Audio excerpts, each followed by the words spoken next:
All right, thanks so much for being with us here on Atlanta News First Plus. There is a press conference now underway that I want to bring you to regarding a new tax credit incentivizing foster care here in Georgia. Let's listen. Available. So we need Georgia taxpayers to step up and help us further our impact across the state and help us provide young Georgians with the necessities, resources, and support they need to successfully and create a better life for themselves. We need taxpayers to step up, like is done with other state tax credits that are maxed out usually within the first week an application opens up. We need taxpayers to step up, like is and reach the 20 million cap in 2024 right now. Why? It is critical to support youth aging out of the system because these young adults often lack the support needed to create a clear path for success. Most will end up on the street with no family, no job, no education, and no hope. But we can change this outcome by helping to remove barriers in completing their post-secondary education and connecting them to good role models and mentors to teach them life skills. Here are some staggering statistics. Almost 700 young people age out of Georgia's foster care system each year. 97% of those will wind up in chronic poverty or worse without a stable support system.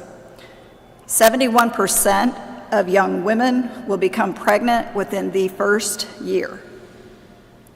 81% of boys will encounter law enforcement. 37% of those youth will experience homelessness within the first year, and 47% will experience chronic unemployment unless we step up. We hope as people learn about our mission and the impact we are having, more companies and individuals will make contributions to FSA. Then FSA will offer a hand up to these deserving young people to help cover tuition balances, school supplies, transportation, food, housing, and other items. It will help these young Georgians succeed and thrive in life. By contributing to the Fostering Success Tax Credit, we have a voice and we tell Georgia where we want our tax dollars spent. Instead of taxes we pay going to the general state budget, we designate our tax dollars go to something important that makes a difference and changes lives. By contributing to this tax credit, each of us can reduce our tax liability by getting this dollar-for-dollar tax credit on our annual return. By contributing to this tax credit, we create a win-win for everyone. There's no better way to share the impact this tax credit is having than to let some of our youth share what these funds have done in their lives and what it means to them. So I'm going to turn the podium over to Mike Conger. Mike is one of the young adults that reached out to us for support. He's here to share some of his story about the neglect of his dental care and how that led to a decline in his health and impacted work on obtaining his master's degree. Mike urges Georgians to donate now with no limits. Thank Mike? you, Heidi.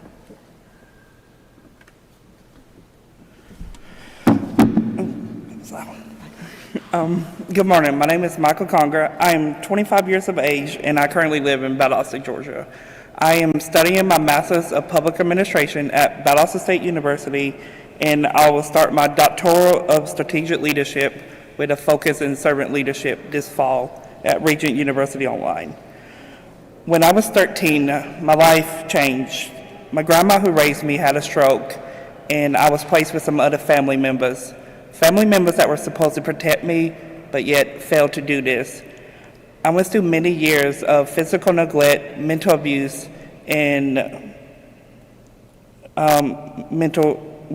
medical neglect, physical abuse, and mental torment. When I was 17, I was placed into foster care, and I aged out a little bit after turning 18. And I didn't really get to see a dentist during this time because from the time I was 18 to 21, I had to fight to be in college and support myself with no family support and just work full-time and go to college full-time. So seeing a dentist was basically unreachable for me. So when I turned 21, I finally learned how to drive, and I saw a dentist, and I was able to afford one tooth to be removed at that time, And then last year, I got connected to Heidi in the Foster and Success Tax Credit after I learned out I had over $20,000 worth of dental work that needed to be done. FSA basically connected me to another foundation that has a network of dentists that does work pro bono for former foster youth. And this made it possible for me to be able to eat again, because this past 6 months I had one tooth broken off in this side of the gum, and then this tooth broke off completely, so I was barely able to eat on both sides of my mouth. In Students Tax Credit, they have paid the hotels for me to come to Atlanta and stay overnight, get gas to come here, get Ubers to go around the city to get to the dentist, the food and other things I needed. Also, along with paying my rent but also because I lost my job this year because of how bad my mouth was infected and just affected me personally, and I had a lot of sick days and stuff. But none of this would have been possible without the tax credit program, as I had no family really to support me over these last few months as I seek my educational degree, and so someday I may get a job and give back to others. So I just want to say thank you to Heidi and those that advocated for this tax credit. To the legislators who passed this bill, thank you. And to those who have donated, who helped former foster youth succeed, thank you for investing in us and seeing the good in us and not allowing us to be another statistic. Because when you're investing in us, you're investing in your future lawmakers and doctors and nurses and community advocates.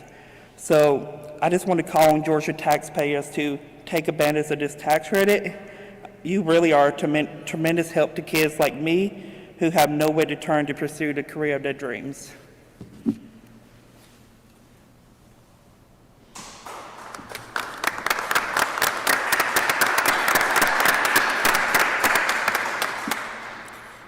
Thank you, Mike. That was awesome.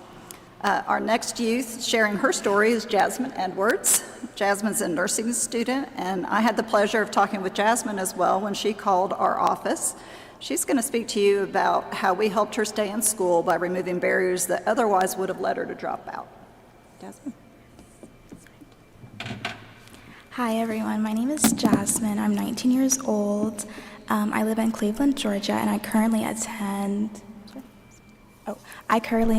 North Georgia Technical College, and I go right now in the fall. I'm transferring to GGC. I am not current yet, but I'm hoping to be in the nursing program soon. I've been in foster care for about 5 years, since I was about 14 years old, and I haven't technically aged out yet because I'm 19. So I actually found FSA through cleaning my room back at my old college. And I ended up calling the number, and here I am now. So FSA has helped me pay for my car insurance, my phone bill, just daily needs like gas money and stuff like that.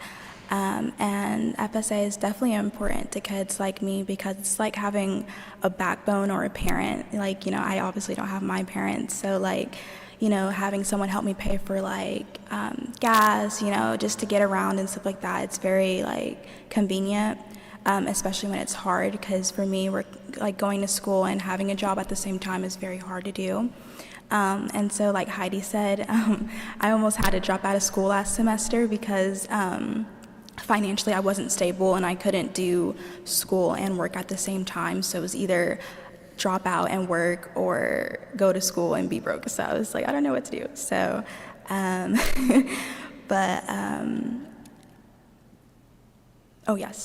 so definitely FSA has definitely helped me through a lot of hard trials in my life, especially so also my car, I have really bad car problems, so sometimes my car will break down, but they've helped me with that and stuff like that, so definitely FSA helps kids like me get through life, so definitely I would encourage anyone that can, you should definitely donate and help kids like me for sure, so thank you.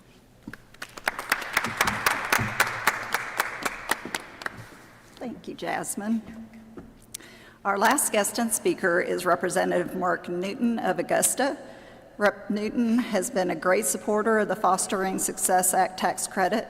He's the chairman of the House Special Committee on Access to Quality Health Care serves as a Majority Caucus Deputy Whip, serves as Vice Chairman of the House Health and Human Services Committee, and as a member of the Small Business Development, Transportation, and Ways and Means Committees. Rep. Newton is a dedicated member of the Georgia community, practicing as a board-certified emergency physician, and is the founder and CEO of MedNow Urgent Care Centers with locations in Augusta and East Georgia. Thank you, Heidi and Jasmine and Michael. Thank you so much for letting me participate in this. There's a lot that we do here in this Capitol. We look at over 4,000 bills a year that come through. None of them are more important than the work this chamber, along with our governor, has done for adoption and foster care. And we are dedicated to that. And during those years up till age 18, young people can be basically in state assistance program. But what we've had is a glaring drop-off. There's been a cliff at the end of that. There's been a cliff that says you may have worked hard, you may have been able to finish high school successfully, even at 18 or 19 possibly, because a lot of people in foster care, a lot of young people have a little bit more difficulty completing their high school requirements. But can you imagine if you were out there, or a child you care about was out there and had completed and successfully completed and walked across graduation, got their GED, whatever they did, and then it turned out that the next step was just left with no plans. We all know, those of us who've raised 4 kids like I have, that our caring doesn't stop at 18.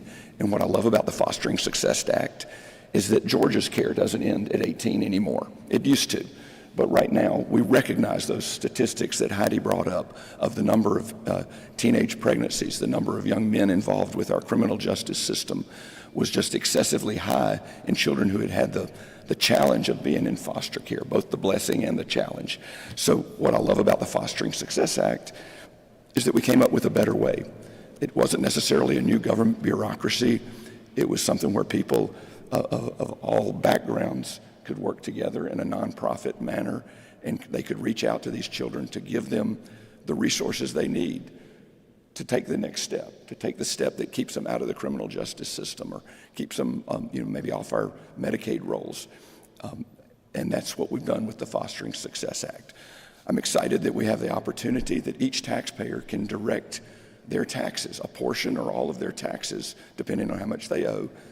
They can direct that dollar for dollar from sending it to the state treasury, but they can send it to the Fostering Success Act by working with our Department of Revenue and some online resources we have. I'm excited to see that we want to get the 20 million. We'd like that to even increase. We want people everywhere to understand that they can personally direct dollar for dollar their taxes. This is how a tax credit works, and deduct that amount from what they owe the state.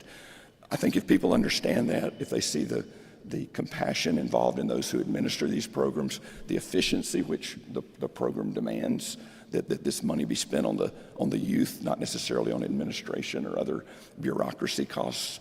I think when people recognize that, I think they'll be both encouraged and excited about their opportunity to use a portion of what they already owe and to direct it to something that they care passionately about and can make a difference in lives like Michael and Jasmine and so many others. So I hope that people across the state will look at that, will look carefully at what they're going to owe for 2024 taxes, and will direct them to the Fostering Success Act. And I'm excited to work with you on continuing and expanding this program in the future, but we've got a lot of work to do this year, and I look forward to working with all of you. But thank you for the opportunity to speak to this.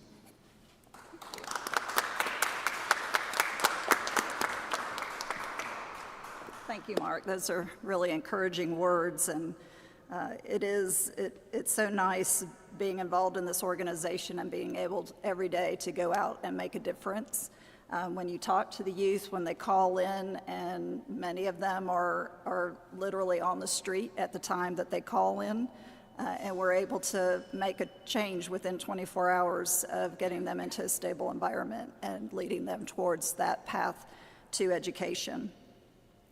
To conclude our event today, I want to thank you all for being here. I hope you'll help us spread the word about the Fostering Success Act tax credit. Remember, as of today, Georgia taxpayers, both business and individual, can apply for any amount and receive that dollar-for-dollar tax credit on their tax return. And by doing this, you're helping former foster kids who are aging out of care to have a chance at a brighter tomorrow where they can thrive in life. At this time, I'll take any questions, or if you want to talk with any of the youth. So how do you walk my listeners through the process of if someone reaches out, you get expenses in front of you, how do you decide on what you choose, you don't choose? Walk me through that process. Through the process of how we spend the tax credits. So there are 39 organizations that are approved by the state. They're listed as qualified foster child support organizations. All of those are organizations that serve youth out across the state of Georgia.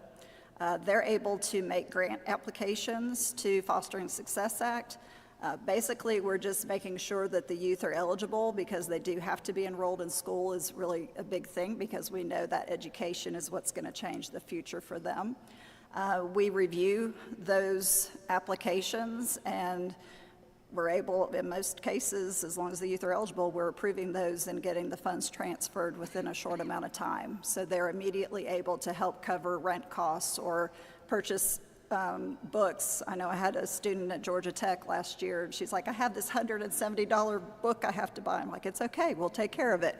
That doesn't seem like a lot to most people, but for somebody who doesn't know how they're going to make that happen, it's everything. They're living day to day. So, our goal is to help as many youth as we can, and we want to make it as easy as possible for the taxpayers and businesses, from the standpoint of applying to also working with the youth and organizations like Connections Homes and FaithBridge Youth Opportunities. Those are a couple of the 39. We want to do what we can to turn lives around. Does that answer your question?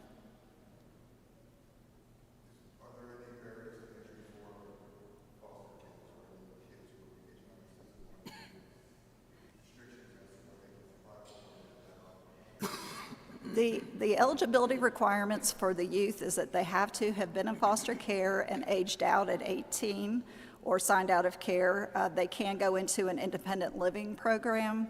They have to be a resident of Georgia. They have to be a U.S. citizen or hold a green card. They have to have finished and either gotten a high school diploma or GED, although we're also able to help them continue and finish those programs as long as we're moving them into the next phase of attending a public school in Georgia. So any schools that are accredited in Georgia are available to them. We also do, it could be a university program, could be a technical college, vocational program. The biggest thing is to help them learn those skills to be able to get a good paying job.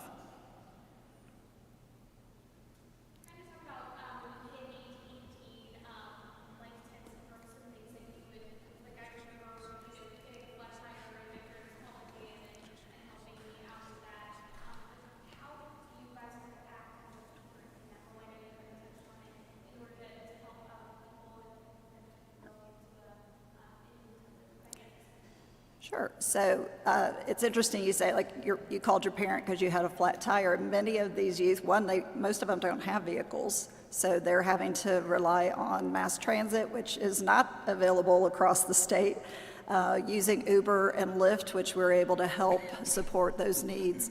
But once a youth calls in and we verify their eligibility, they're immediately connected with one of the organizations, and they're assigned a life coach. And that life coach really does serve as a parent.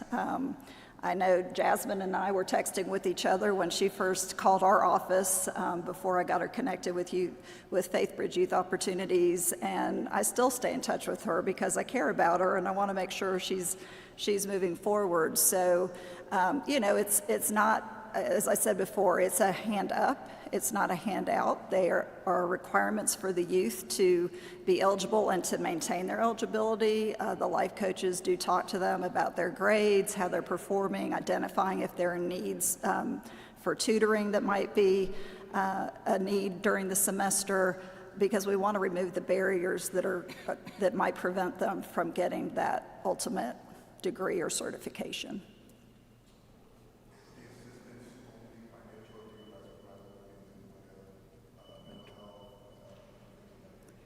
Yes, the tax funds can be used on any wraparound service, which many people don't really know what the wraparound services entail. But it's not just tuition assistance and housing, food, transportation, but it's also medical as far as mental health, physical health, and dental needs. So most of these youth are eligible for Medicaid up until they're 26, but there are certain situations, like with Michael, where Medicaid wasn't going to help with any of that. So we're able to come in and as it sounds like, wrap around, we're able to come and help take care of those additional needs.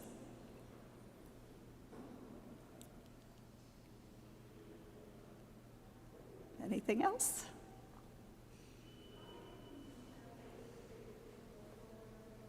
I'm sorry, I can't hear you. How many youth? 700 a year. So potentially, we think there are close to 10,000 youth across the state that would be eligible to receive the funds. We're still trying to get the word out. We're only a year in existence, so we are doing a lot, trying to work with the state. The DFACS department has really been very helpful in helping us get the word out to the youth. We're also trying to attend different meetings and conferences to help. You know, it takes 7 times for people to hear a message for it to resonate. So we're trying to get in front of them as often as possible. And the other part of it is needing to increase the awareness around the tax credit itself. Like I said earlier, most of these tax credits that are in the state are filled up within the first week of being opened for application. Ours is just not well known yet, and we feel like ours is a big need. So we really want to encourage the taxpayers and businesses to take advantage of it. So the more we're able to raise of that 20 million, the more youth we can go out and support.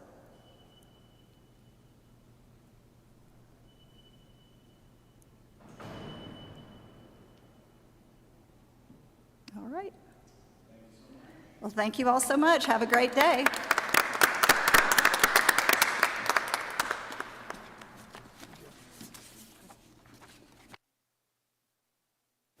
So you have just been listening live to that press conference on Georgia's new foster care tax credit program. And we're going to continue to follow that here on Atlanta News First, Atlanta News First Plus. If you haven't done so yet, please and download our free mobile news app to get updates on this and all your top stories sent right to your phone. Thanks for joining us.